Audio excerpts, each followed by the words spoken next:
isso. O cara é Gabizete, então o Gabizete é assim, ó, quem está no lugar do Gabriel é o Pedro.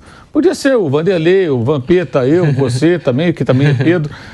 Vai ser vaiado. Ele vai ser mais logo. O Gabriel tem que jogar bem. Quando entrar, entra e joga bem. Joga bem, ele ganha a posição, cara. Se ele entra contra o Vasco, faz o gol que a bola que o De La Cruz deu e bate o pênalti, faz o gol, 2-0, 2 gols dele, ele estava sendo elogiado, o Pedro já ficava no banco. Alguém tem dúvida? Se ele, contra o Vasco, aproveita as 2 chances que teve, uma bola rolando e um pênalti, e o Flamengo vence o Vasco, ele já teria sido titular contra o Botafogo. Fala, torcedor do Mengão, mais um vídeo aqui pro canal. Bora dar uma olhada aqui no vídeo da Jovem Pan Esportes. O Mauro César fazendo uma análise aí, falando desse começo de temporada do Flamengo. Vamos ver aqui o que ele falou. Do desempenho também do Flamengo nesses jogos aí que já teve. Aproveitar aqui e já deixar os créditos do vídeo a Jovem Pan Esportes, deixar o link do canal oficial aqui na descrição com o vídeo completo. Se não é inscrito no canal, se inscreve. Se já é inscrito, deixa o like, você vai estar fortalecendo o nosso trabalho. Mas agora, bora pro vídeo, galera. Flamengo, agora aqui no bate-pronto da Jovem Pan, o Flamengo e essa disputa no ataque, Pedro ou Gabigol? Porque no clássico contra o Botafogo a gente acompanhou talvez a manifestação mais forte das arquibancadas, do torcedor do Flamengo sobre o assunto. Porque a torcida do Flamengo, acho que ainda não tinha criticado como criticou o Pedro, né? Ainda mais sendo substituído pelo concorrente direto, e o Pedro saiu vaiado, o Gabigol ouviu aplausos desde o momento que foi chamado para entrar, entrou somente no segundo tempo da partida, já na reta final, e o jogador segue aguardando aí essa definição do contrato. Já o Pedro deixou o campo vaiado, já tinha ouvido protestos ao longo da partida, né, alguns protestos que vieram da arquibancada. A torcida começou a perder a paciência com os erros do time todo e o atacante foi alvo aí durante a partida Flamengo e Botafogo. Gabigol entrou na partida de maneira enérgica, incentivou os companheiros e tudo mais, foi aplaudido aí pelo torcedor e segue essa disputa entre os dois, Pedro e Gabigol. Lembrando que o Gabigol já perdeu o pênalti, o Gabigol ainda, né, a gente falando desse início de temporada no Mengão, não conseguiu balançar as redes contra o Botafogo, Pedro também não, mas segue essa disputa, Mauro César. O que falar desses dois, dessa dupla Pedro e Gabigol, que vem dividindo a torcida do Flamengo, né? Tem gente que está do lado do Gabigol, tem gente que está do lado do Pedro. A sua opinião sobre esse assunto, Mauro? A primeira vai a partir de uma meia dúzia de bobalhões que o cara que paga o ingresso para ver um jogo, e durante um jogo difícil, um clássico, o time jogando mal, o cara está preocupado em vaiar um jogador porque o outro é o queridinho dele, que é isso. O cara é Gabizete, então o Gabizete é assim, ó, quem está no lugar do Gabriel é o Pedro. Podia ser o Vanderlei, o Vampeta, eu, você também, que também é Pedro. Vai ser vaiado. Ele vai ser mais logo. Vai ser vaiado, não tem jeito, porque o Gabigol tem que jogar. Não, mas o Gabigol ficou 6 meses sem fazer um gol, fez ali contra o Sampaio Corrêa, né? Tudo bem, mas é o Gabriel.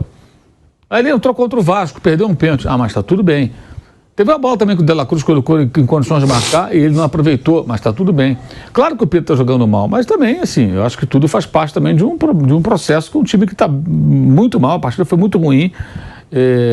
O Tite é um técnico assim, gente, ele vai montar o time dele pela defesa, depois ele vai tentar avançar e criar outros movimentos.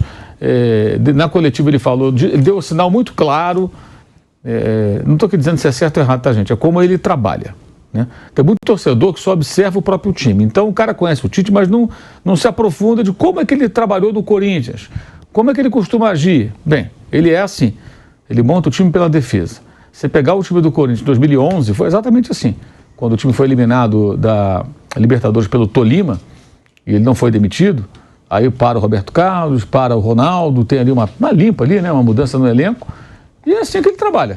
Ele vai montar primeiro a linha defensiva, aí ele fala, o Flamengo perdeu muito ano passado, comigo foram 4 derrotas, foram 20 ao todo. É um absurdo perder 20 jogos na temporada. Ele falou, é muito, jogamos 12 partidas e perdemos 4, a gente não pode perder tanto. Ou seja, está dando um claro sinal. A preocupação dele é tomar menos gols, é melhorar o desempenho defensivo. Agora, tem muita coisa para fazer. Está ruim, está péssimo. Mas é o Campeonato Carioca, é o começo da temporada, aquela ladainha que a gente fica repetindo aqui, porque não adianta o time estar voando agora. O Santos está voando agora, no Paulista. E se jogar mal a Série B, o que vai adiantar? O que vai adiantar? Eu vejo uma coisa com o Santos e tudo. Cara, o objetivo do Santos não é esse. É a segunda metade do campeonato. Tem vários jogadores veteranos. Será que vai aguentar? Vamos ver. Não estou dizendo que sim nem que não. Não estou aqui fazendo uma previsão pessimista. Só acho que é cedo para empolgação e é cedo para achar que a terra é arrasada. A gente repete isso todo ano, porque as pessoas pegam esse período que só tem o estadual e ficam desesperador. Pode ser a situação do Botafogo, também fez um jogo ruim, passou por várias mudanças no elenco. Já teve o jogo lá do Aurora contra o Melgar. A Aurora ganhou de 1-0, quarta-feira que vem na Bolívia, né? Jogam no Peru, o Melgar joga em casa. Daí sai o adversário do Botafogo na outra quarta. Uma semana depois da quarta-feira de cinzas, o Botafogo sai para jogar no Peru ou na Bolívia e começar a definir se ele segue na Libertadores. E aí vai ter que jogar depois com o Bragantino, tudo indica, para poder chegar na fase de... E quase o Flamengo se meteu nessa enrascada aí, porque andou perdendo esses jogos que o Tite citou e correu o risco de não conseguir a vaga na Libertadores em sua fase de grupos, como aconteceu com o Botafogo. Então, assim, eu entendo que é uma fase de montagem de uma equipe. Se vai dar certo, só o tempo vai dizer. Mas eu acho que isso é parte do processo. As críticas pontuais às atuações são pertinentes, devem ser feitas, é claro, né? Agora, a questão não se resume a Pedro e Gabigol. E o Gabigol, quem clama pela sua escalação a qualquer custo, está defendendo a carteirada. O Gabigol tem que jogar de qualquer maneira, porque no ano passado ele foi muito mal, ele já perdeu o pênalti clássico, ele perdeu a chance clara que o Pedro não teve. O Pedro está mal também, mas o Pedro não teve a chance que ele teve, não. A bola não chegou para ele. Claro que ele pode se movimentar mais, o Pedro também pode colaborar mais. O Gabriel tem uma outra dinâmica, outra característica, ele participa do jogo, vai buscar mais a bola, mas está muito aquém. Os dois estão abaixo. Sendo que o Gabriel está abaixo há muito mais tempo. Vou lembrar aqui de novo. Ele fez um gol com o Sampaio Corrêa, quebrou um jejum de 6 meses. Então, por quê? Por que ele tem que jogar? Ah, você é contra o Gabriel? Não, eu sou contra o jogador atuar na carteirada. Eu sou contra o jogador jogar porque ele tem uma história no clube. Tem que jogar bem. Se pensar assim, o Luan é titular do Grêmio até hoje. Ele foi o rei da América, quando o Grêmio ganhou a Libertadores. Ele não só foi vendido, levaram ele de volta, deram uma chance, uma oportunidade ao homem, né? Durou meses já. Foi despachado de novo, está lá no Vitória, do Vampeta agora. Que não jogou ainda, viu? Ele não jogou. Tem mais de 2 meses lá. Então, é assim que funciona, gente. As coisas, né? Passa, o Pato passou agora pelo São Paulo, a passagem dele anterior foi até boa, passou agora... 2015, né? Mal jogou porque não conseguiu, tchau. É assim, o futebol é assim. Não estou dizendo que o Gabigol tem que dar tchau para ele, mas ele não pode ser esse clamor para que ele jogue a qualquer custo, como ele também está mal, os dois estão mal, mas também isso é um pouco não, em parte é reflexo do mau funcionamento da equipe. O Flamengo cria muito pouca chance de gol, mesmo quando tem posse de bola, quando está no campo de ataque, cria muito pouco, ainda não encontrou ali um posicionamento para o De La Cruz. O Gerson está jogando uma função diferente, não acho que ele jogou tão mal nessa partida, acho que ele foi até mais participativo do que em outros jogos. Fazendo desarmes, participando mais do jogo, brigando mais pela bola, mas ele está numa outra função, ele que vem buscar a bola no meio dos zagueiros. Então o Tite está fazendo algumas mudanças, algumas experiências, o time está mudando, as jogadas de bola parada começam a dar algum sinal, né? O próprio gol aconteceu, foi uma jogada já no meio do desespero, mas foi mais uma jogada de bola parada que acontece muito, a cobrança curta para Ayrton Lucas fazer o cruzamento, tentou outras vezes contra o Vasco, contra o Botafogo, já teve gol de bola parada da primeira trave. Então, assim, algumas coisas já vão acontecendo. Agora é um processo. É um processo. Também não adiantaria nada o Flamengo dar uma chapuletada no Vasco, no Botafogo, daqui a 3, 4 meses está em uma fase. Assim, é só um começo de temporada. Eu acho que esse frenesi, eu não sei como é que as pessoas conseguem ter conclusões definitivas sobre isso em tão pouco tempo. Em tão pouco tempo. E amanhã o Vinha ficará à disposição do técnico Tite no jogo contra o Volta Redonda às 4 da tarde do Maracanã. As críticas são pertinentes, está jogando mal, tem que falar, a gente fala, critica, só que isso não significa que tudo vai dar errado, que é terra arrasada, que o Tite é uma porcaria, essas bobagens que são ditas por aí, isso é besteira. E o Gabriel tem que jogar bem, quando entrar, entra e joga bem. Joga bem, ele ganha a posição, cara. Se ele entra contra o Vasco, faz o gol que a bola que o De La Cruz deu e bate o pênalti, faz o gol 2-0, 2 gols dele, ele estava sendo elogiado, o Pedro já ficava no banco. Alguém tem dúvida? Se ele contra o Vasco aproveita as 2 chances que teve, uma bola rolando e um pênalti, e o Flamengo vence o Vasco, ele já teria sido titular contra o Botafogo, porque o Tite naturalmente fala, bem, o Gabriel entrou, decidiu o jogo, o Pedro não está bem, talvez até o Bruno Henrique pegasse uma carona nessa aí do lugar do Cebolinha, que ele poderia aproveitar o entrosamento dos dois, já que ele claramente está vendo como 2 duplas, né? Cebolinha e Pedro, o Gabigol e o Bruno, embora eles tenham entrado nesse jogo em momentos diferentes. O Bruno entrou primeiro, o Gabriel entrou depois.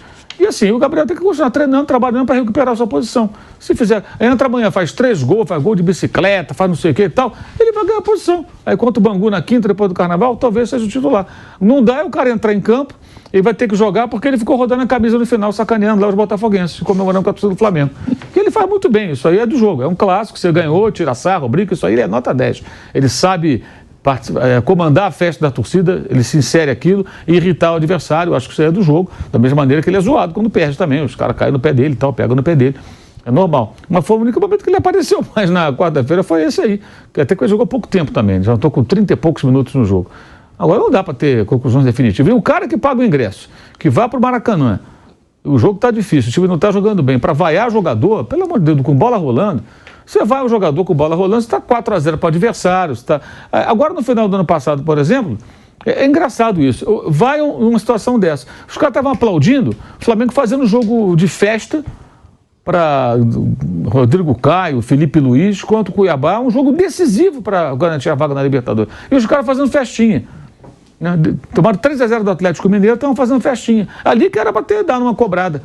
Porque o jogo do Atlético foi o que tirou o Flamengo da briga pelo título brasileiro. Uma pancada de 3-0 dentro de casa. O Flamengo tomou. Aí o jogo com o Cuiabá, vamos fazer uma homenagem aqui para os dois que vão, um vai parar, o outro vai sair do clube.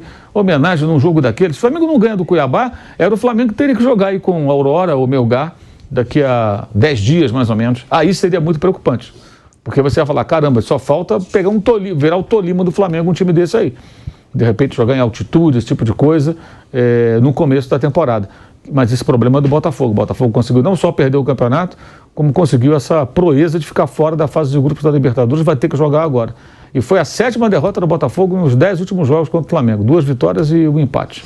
Tá aí, galera. Mauro César Pereira falando desse trabalho, né, do Tite do Flamengo. Concordo com as palavras do Mauro César. Muitos torcedores do Flamengo, né, na partida contra o Botafogo, vaiando o Pedro e aplaudindo o Gabigol ali na sua entrada. Mas se o Gabigol aproveitasse também, né, as chances que o Tite desse para ele, poderia até estar jogando de titular, mas ele não está fazendo mais que o Pedro. E o Tite sabe muito bem, né, quem colocar ali de titular, quem colocar de reserva. E concordo com o Mauro César. O Tite está tentando arrumar o time, conforme foi citado aí, né? Começa primeiro ali arrumando pela defesa, está tentando arrumar a casa. Acredito que logo mais o Flamengo vai evoluir. Tá certo que o desempenho do time está muito abaixo. No jogo contra o Botafogo foi muito mal mesmo. O desempenho do time muito abaixo daquilo que a gente sabe, né? Que o Flamengo tem potencial, que esses jogadores têm potencial para jogar. Mas é o torcedor ter calma. Eu acredito que o Tite é um baita de um treinador. Pode sim fazer esse time jogar um bom futebol. Agora essa questão aí também da torcida ficar vaiando o time, eu concordo com o Mauro César. O torcedor não tinha que vaiar, né, os jogadores ali, o time. Enquanto a bola estivesse rolando, tem que apoiar. Tá certo que alguns torcedores, né, perdem a paciência, querem ver o Flamengo jogando um grande futebol, mas tem que ter também um pouco de calma, paciência. Eu acredito bastante que o Tite vai conseguir, né, fazer esse time jogar um bom futebol. Amanhã tem jogo, provavelmente a estreia do Matias Vinha. Ele já está à disposição, pode fazer a sua estreia amanhã. Vamos aguardar esse jogo. Torcida para o Flamengo fazer uma boa partida, que sabe, né, já dá uma resposta aí para o seu torcedor. Deixa a sua opinião também aqui nos comentários, né? O que você achou aí da fala do Mauro César, se você concorda, se você discorda. Quero deixar os créditos mais uma vez, né? Jovem Pan Esportes, link do canal oficial aqui na descrição com o vídeo completo. Se inscreve também no canal, ativa aqui ativa o sino das notificações. Obrigado você que assistiu até o final. Valeu, galera, e até o próximo vídeo.